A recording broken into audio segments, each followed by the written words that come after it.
Okay, welcome back, people. This is just a review, going over the test review, going over the take-home quiz, anything. All right, so let's take a look at this one. Again, just like I had said, this is where I've got a trig inside another trig, an inverse trig inside a trig, which means that I have this little equation, inverse cosecant of the square root of x. Our output of that is going to be some theta, right? Some theta, some angle measure that has the inverse cosecant of the square root of x is going to be equal to that angle measure. So what I want to do here is say, well, let's put it back. That means the square root of x is equal to the cosecant of theta, right? Now remember, what is cosecant? What is the reciprocal of? Inverse, yeah, the reciprocal of sine, right? The reciprocal of sine. So that means if my cosecant of theta is x over 1, my sine of theta is 1 over the square root of x, right? So that tells me enough information to create my triangle. Okay, so let's create our triangle where maybe we call this theta. That means the opposite over the hypotenuse. You follow me here? So now when I go to find my adjacent side, let's call that b. B squared plus the square root of for real, is equal to 1 squared. Hold, please. I'm just a popular guy today. Hi, Mrs. Bobby. Yes. He was not here. Yep, fine. Okay, and we're back. So we've got b squared plus the square root of x squared is equal to 1 squared. So b squared plus, well, the square root of x squared is just x, is equal to 1. So that means I've got b squared is equal to 1 minus x. So b is equal to the square root of 1 minus x. Questions there? At least to that point? Okay, so now let's finish it off. I'm just going to put my key up here just in case. There we go, December 10th. Let me make sure I got, okay, the square root of 1 minus. Good. All right, so now let's say that this is now the square. This is now the square root of 1 minus x.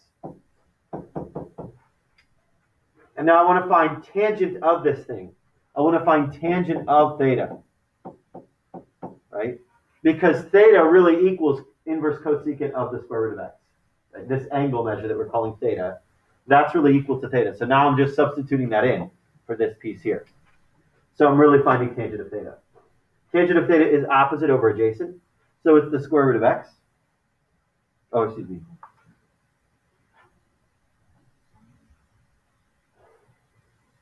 Wait a second. What do I have? Wait a sec. Did I screw this up already? I have my triangle drawn differently on my key. Oh, poop. No, this is right. Hold on. Either my key is wrong or I am wrong. Okay.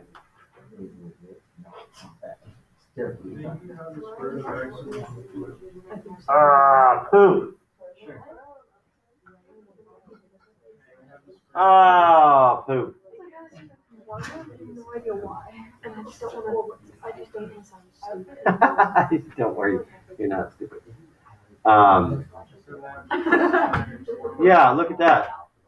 I am stupid. I am the stupid one, right?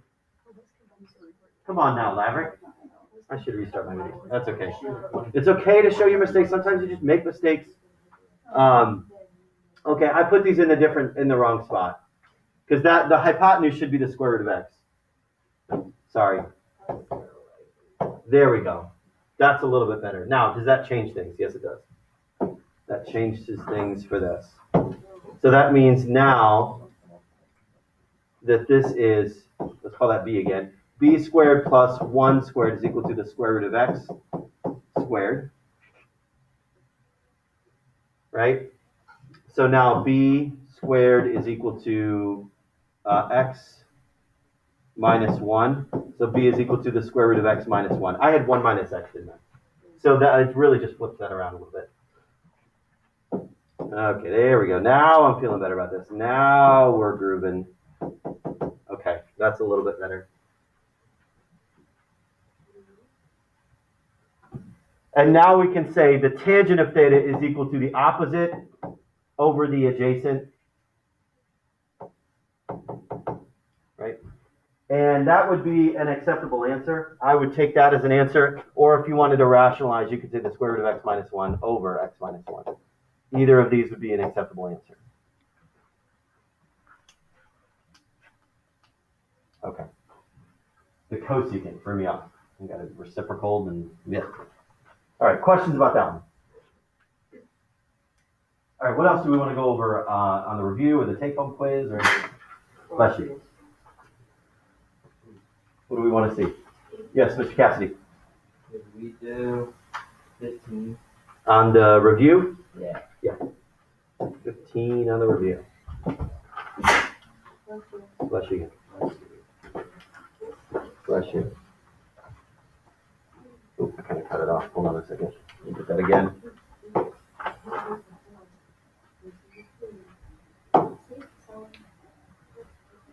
All right.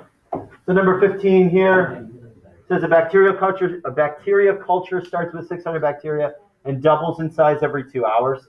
Find the amount of bacteria after 8 hours. Find how many bacteria are present after T hours.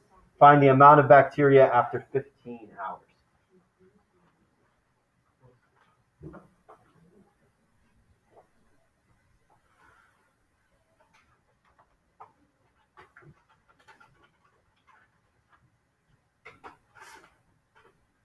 Do I have 2? No, I think this has 14 on my key. What did I do wrong? Man. Where's 2 ln of x? That's 11, that's right. 12 e to the 2x minus 1. I just didn't show the answer for 13. That's weird, 13's not on the key. Just jumps from 14 to 15.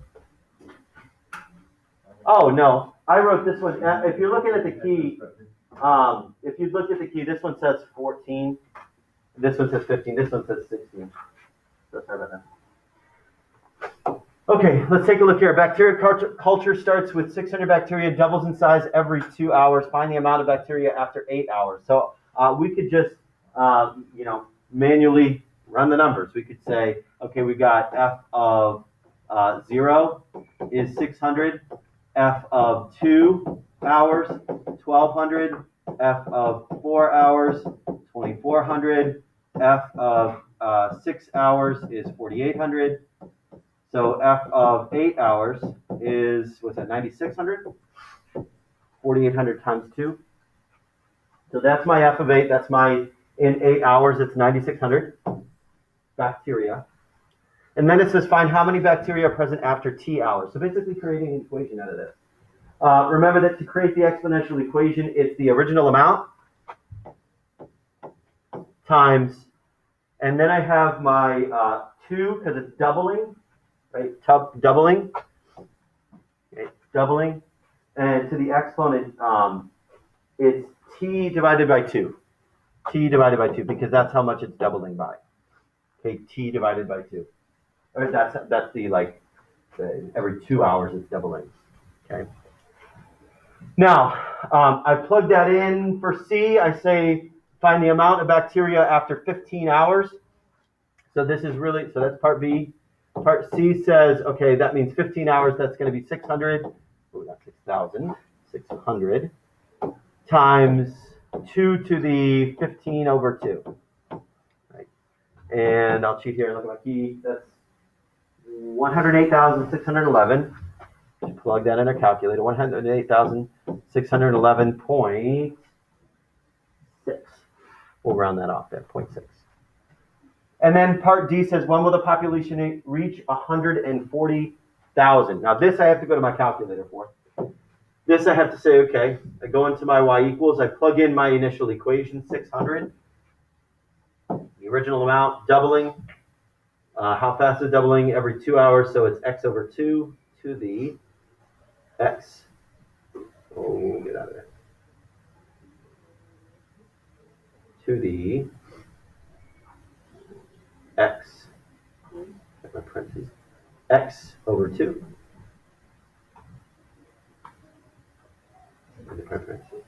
And then I want to know when that's going to reach 140,000.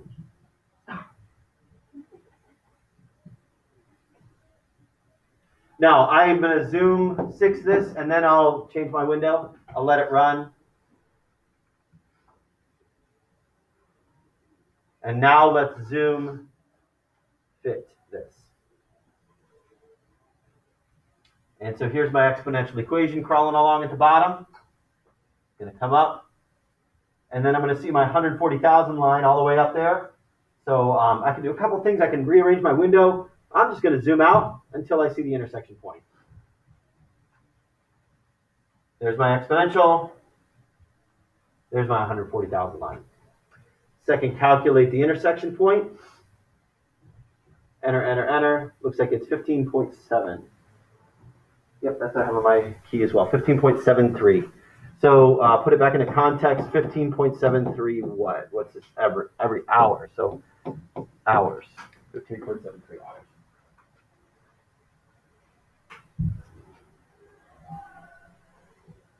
Good there?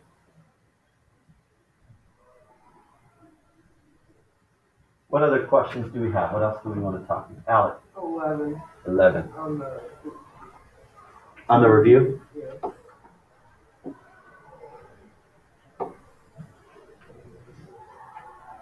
Okay, so f of x is 2 ln of x plus 3. Find the domain and range and the x-intercept. So I'm not asked to graph or anything. I just want to find the domain and range and then find the x-intercept. All right. So the domain. Now remember, for the domain of any logarithmic function, I can't take the logarithm of a negative number, right? I cannot take the logarithm of a negative number. Think about, if we think about the sketch of the original parent logarithm, right? That's in general what a logarithm is going to look like, right? Do I do any sort of horizontal shifting to it? No, because that would happen inside the logarithm. So nothing's happening inside the logarithm. So I'm not pushing it left or right, which means that my asymptote does not change. It's still going to stay kind of looking like this. It gets vertically stretched and then goes up 3, but it's still left and right looking the same. And that's all we care about for domain. So my domain here is always just going to be greater than or equal to 0. I shouldn't say equal to 0 because that's the asymptote. So 0 to infinity. I'm going to have all positives. Now my range, that's all real numbers. Negative infinity to positive infinity, right? Because it's going to go forever up and down. It won't go forever left and right, but it will go forever up and down. The tricky piece to this is finding the x-intercept. Okay, so if I want to find the x-intercept, remember that the coordinate is, like I'm looking for that point right there. The coordinate is x comma 0, right? X comma 0.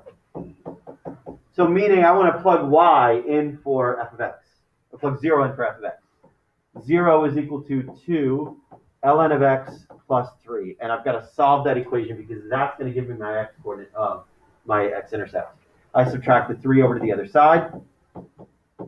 I divide by 2, so negative 1.5 is equal to ln of x. And then I have to solve that equation. Now remember, if that's a logarithmic equation, I solve it by taking it into exponential form. If I wanted to rewrite it just so it was easier to see, negative 1.5 is equal to log base e of x. Remember, ln is log base e. So now I spiral out. E to the negative 1.5 is x. So e to the negative 1.5 is equal to x. Now, that's in its exact form. Okay. But I have it as 0.2231. Oh, not negative, positive.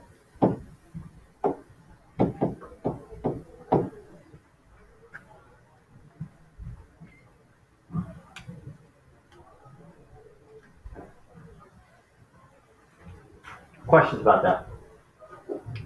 It's interesting to point out that on my key, I do something a little different. I deviate away at this point, and I put the 2 on top. I do this, -3 is equal to ln of x squared. And then I say e to the -3 is equal to x squared. And then I square root that. But you know what? That ends up getting you the exact same value. Remember, e to the -1.5 is like saying the square root of the square root of e to the -3rd.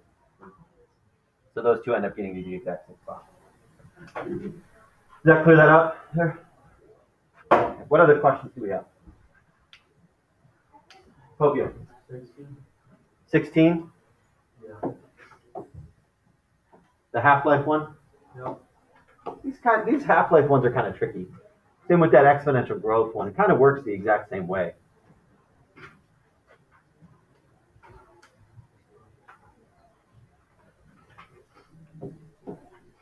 Whoa. What are you doing? Where are you going? Get out of there. Don't do that.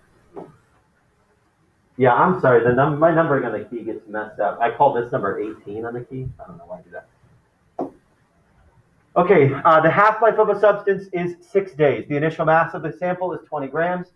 Find A, the mass that remains after 18 days. Find B, the mass m of t that remains after t days. And then I ask, when will the mass be reduced down to 0.03 grams? Okay, so the first thing I'm going to do is kind of make up my list, run the numbers to see what it's going to be like in 18 days. So here's part A. So f of 0 is going to be, I could say m of 0. Let's do that because that's the notation it asks for. M of 0 is going to be 20. M of 6 is going to be 10. M of 12 is 5. And M of 18 is 2.5. So 2.5 grams. You done? Okay. So we got 2.5 grams for part A. Part B says find the mass after t days. So basically kind of making my equation here. So that means m of t, and we write it as the initial amount, so 20 grams, times 2 to the, and now it's got to be negative exponent because this is half-life, this is decreasing, not increasing. So it's negative t over 6, my half-life. Double checking my key. Yeah, t to the 2 to the negative t over 6. Now you could rewrite that in a couple different ways. I know on the take-home quiz, some of you guys rewrote it as like m of t is equal to like 20 over 2 to the t over 6. That's fine too. Yeah, because the negative exponent will push it down into the denominator, leaving the numerator with the original amount. That's fine. You could write it like that, but honestly, I would probably write it like this. I'll know if it's correct on the quiz. Part C here says, when will the mass be reduced down to 0.03 grams? There's a couple different ways that you could write this, or you could do this. You could do this algebraically. Okay, you could say, I want to know if this is 0.03. I don't know why I switched to red. 0.03 is equal to 22 to the negative t over 6. And algebraically find that, right, using a logarithm, because you can compute that, or you could go into your calculator and plug in, okay, I've got 20 times 2 to the, and it's negative x over 6. Right, just checking my math here, 22 to the negative x over 6. And then I say, I know what, I want to get that down to 0.03 grams. I'm going to zoom 6 to get it back to my standard 10 by 10 window. And then I'm going to zoom fit this. Oh, see, look, my exponential's coming across there. Zoom fit. There's my exponential decay. And I should see my 0.03 coming crawl across the bottom there. And I just need to see a little bit further out on the right side. So I'm going to take my window and make my x maximum. Let's go 20. You can manually change your window like that if you'd like to. I just hope they cross. Oh, does it not cross? Okay, well, I got to go more. Window, let's make the X max. Let's go crazy, folks. 60. No, way too much. Okay, it's going to cross there. Second, calculate the intersection point now. And it looks like I get 56.28, which is exactly what I got when I do it algebraically. I show it algebraically in the key if you'd like to see it done that way. 56.28. It's totally acceptable to do it in your calculator. You'll have your calculator for that one. What other questions do we have?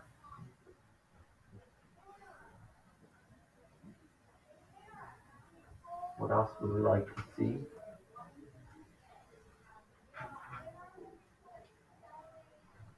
Any questions on the take-home quiz? Any questions? Because everything is fair game. The take-home quiz, every question will come from either the test review or the take-home quiz.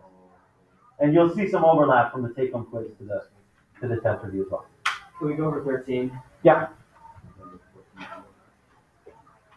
13. Oops, this is the Word document.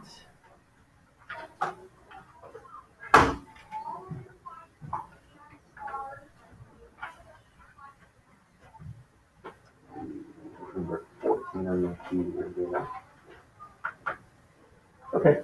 So I just want to solve this equation for x. I could get the exact answer or I could get the estimated answer. Both of them are fine. Either of them would be fine. So take a look here. I've got ln of x squared plus 2 is equal to 7. All right, so I've got a logarithmic function, logarithmic equation. I'm going to switch it into exponential. Remember that ln is log base e, so I'm going to say log base e.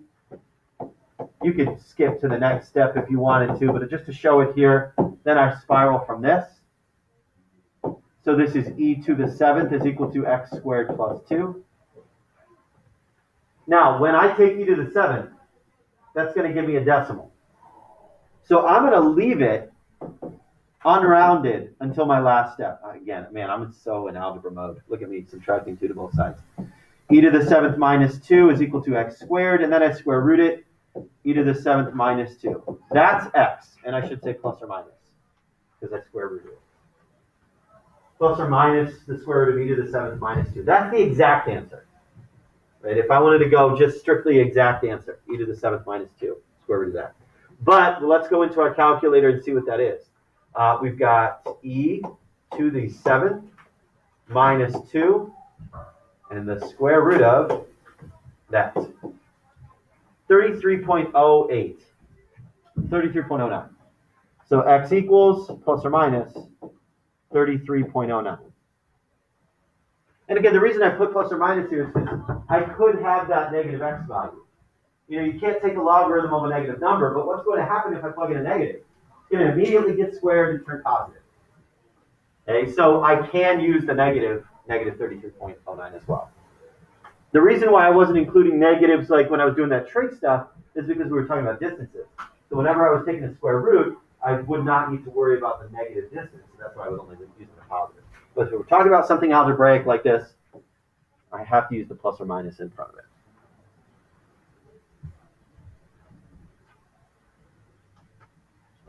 $33.085. Yeah. What else? Thomas. 12. Number 12.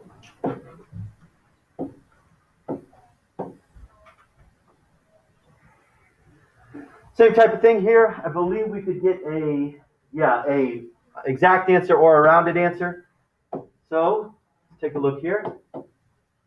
I'm given an exponential equation. So maybe the best thing to do would be to turn it into a logarithm. So let's do that. I'm going to say log base e of 3 is equal to 2x minus 1. Log base e of 3 is equal to 2x minus 1. Oops, minus 1. Which means we can turn that into ln of 3 is equal to 2x minus 1.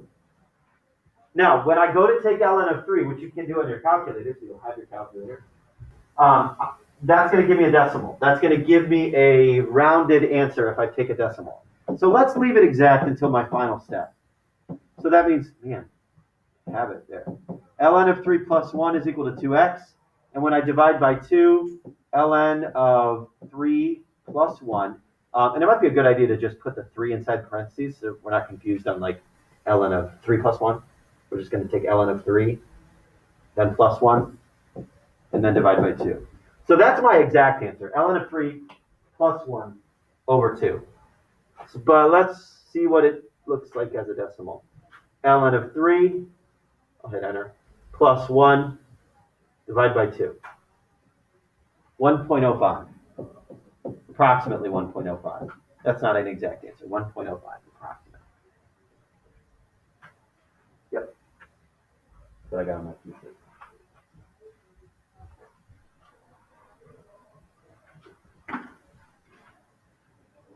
What else? Yeah. 14. Number 14.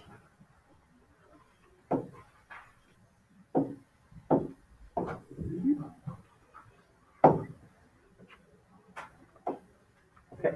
Solve for x. ln of x minus 2 plus ln of 3x plus 2 is equal to 3. So the first thing that I want to do is take those ln's and put them together. ln of, and now remember that addition means to multiply. So that means, ooh, this is going to be fun. Ooh, that's a small parenthesis, then a big parenthesis, is equal to 3. Which means I got a FOIL, right?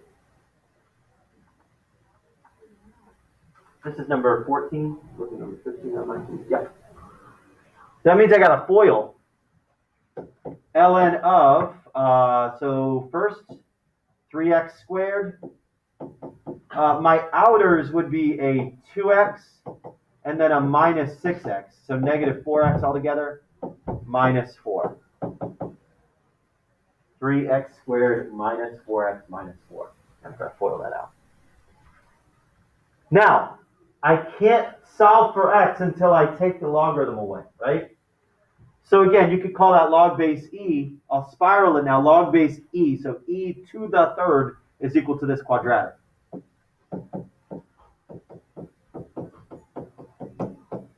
And now we're kind of stuck a little bit.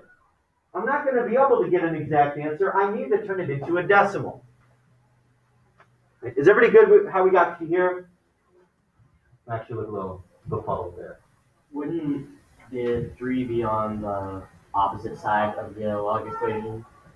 Or would it not be? Because this is technically log base e, right? So I'm taking... I thought the 3 and the other stuff got switched. That's my fault. You good? Yeah. E to the third is equal to this stuff, right? Now, this is the little tricky part here. That's why I wanted to pause for a moment to make sure we're good. This is a little bit of a tricky part. I need to take e to the third and get the decimal value, 20.09. 20.09. That's a 0.9. And now I need to solve that equation. Well, the only way I know how to solve that equation is get it set equal to 0 and then solve it some way using a quadratic. So let's subtract it over to the other side.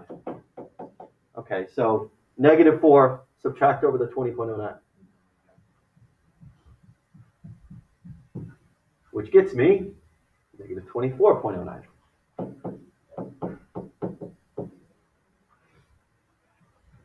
Okay, let's run this through the quadratic formula. Because that's the only way I know how to solve that. I can't complete the square. This is a decimal value, so no thanks.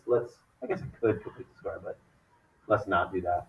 The opposite of b plus or minus the square root of b squared minus 4ac, all divided by 2a, 6. Opposite of b plus or minus the square root of b squared minus 4ac, all divided by 2a. And now we just got to run it through our calculator. So 16 minus 4 times 3 times negative 24.09. This is my discriminant in here, 305.08. I square root that. And that's going to give me 17.47. So this is 4 plus or minus 17.47. All divided by 6. Let's run the plus or the minus. 4 plus 17.07 divided by 6. So my first answer is a 3.5. I'll just round it, approximately 3.5. My second answer, 4 minus 17.07 divided by 6. Negative 2.2, we'll leave it at. Let's see if I got the exact same thing. I got 3.58 and then negative 2.24. Now, here's the deal. Think back. Can I have a negative solution here? Will I be able to plug in negative 2.2? If I went to try to do that, I would be taking ln of negative 2.2 minus 2, negative 4.2. Can I take the logarithm of a negative number? No, it's not real. It's a non-real. So therefore I say, whoop, negative 2.2, that's got to go bye-bye. My only plausible answer is the 3.5. Remember, you have to be very careful about taking the logarithm of a negative number. That is a non-real answer. So if I have negative 2.2, now I was allowed to have a negative answer back when I was showing this problem. Why? Because immediately when I went into the logarithm, it was going to get squared and turn positive. So I was never going to actually evaluate the logarithm of a negative number. Where in this case, if I put a negative number in there and I subtract it, it's only going to get more negative. That's not allowed. I can't have that. I can't end up taking the logarithm of a negative number. Just got to basically check your answer. Run it back through the problem to see if the solution would be extraneous. Okay. Any questions about that? Anna Grace is keeping an honest of it. She's looking at all of them.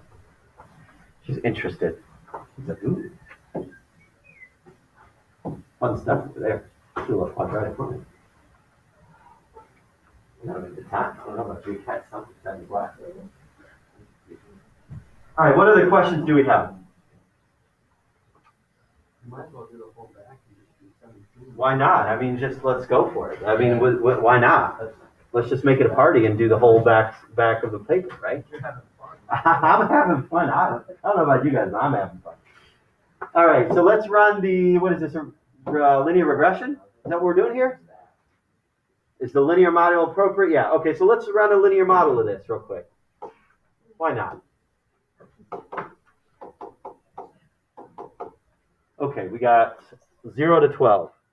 0, 2, 4, 6, 8, 10, 12. Okay, don't screw up. 8.24, 8.44, 8, oh, that's a 9. 8.95, 10.4, 11.26, 11.54, 11.58. All right, so just check your numbers. Make sure you didn't get, make sure you didn't mistype. 0.58, 0.54, 0.26, 0.4, 8.95, 8.24, 0, 2, 4, 6, 8, 10, 12. Okay, perfect. So we're good. I'm going to find a linear model, which means I'm going to go stat, calc. Linear model is 4. Okay, here's my linear model. Let's get a new page. Bring over those. Come on. There we go. So we've got y equals 0.33x plus 8.07. So there's our linear model. And then it says, what's the question say? Find the linear model. Is the linear model appropriate? I would say, based on the R value, is the linear model appropriate? Yeah. Yeah. It's interesting to point out, those of you in statistics, like the R value is like the amount of error that's within from each point away from the line of best fit, right? And then, you know, we never really talk about the R squared value. It just goes back into like in quadratic regressions and exponential regressions, talking about R squared value. So what you're doing there is you're actually like squaring the error to making the error bigger, to seeing, you know, like, so if there's a little error in R, there's even bigger error in R squared. It's kind of like a deviation type thing. But anyway, I digress. Knowing that the R value is a good R value, we can say that the linear model is appropriate. Now it says use your model to estimate the average retail price in 2005 and then in 2013. So I'm going to go into my calculator and actually put in, because I'm lazy, I don't want to actually run the numbers. I'm going to put in my equation. Remember, go var statistics EQ. I'm going to put it in there, and then I'm going to turn on my stat plot up there and zoom stat to see my line of best fit. Ooh, is my linear model good? I don't know.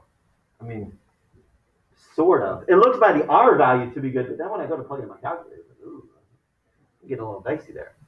Because it looks a little bit more like something like, we would call that a logistic curve, something that starts out like an exponential and then turns into a logarithm. But we're going to say based on the R value that it's appropriate. And now we're going to go into and say, okay, I'm going to calculate 2005. Now remember, that was the year since 2000. So I'm just going to calculate the value of 5. And then I'm going to calculate the value of, what was it, 2013? Yeah, 13. Calculate 5 and then calculate 13. This over here. So I've got my Y values when X is 5. Y value is 9.7 when X is 13. I've got 12.37. Double checking my answers here on my page. Yeah, 9.728 I had, and 12.37. Yep, good. Okay, so that's the second part. Now my third part says, in what year will the price reach 15 cents per kilowatt hour? All right. So I go into Y equals, and I want to say, okay, when's my Y value going to be 15 cents? 15 cents. So I'm going to zoom fit this. There's my statistics. There's my 15 going across. I'm going to zoom out and see if I see my intersection point. Usually zooming out works. Yep, there it is. Second, calculate my intersection point. 20.9. Let's go back in here. So it's going to reach 15 cents per kilowatt hour at 20.9, what was it, years? Yeah, 20.93 years. So supposedly like right at the end of 2020. I wonder if that actually happened. Wonder if we actually show the average U.S. retail residential price of electricity. I'm going to Google that when we get done here and actually see if that was the case. But that, based on our data, was supposed to happen at the end of 2020. Questions about that?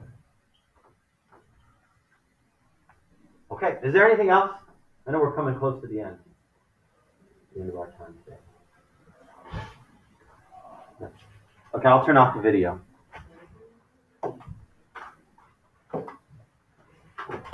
Shout out, Riley, if she's still watching.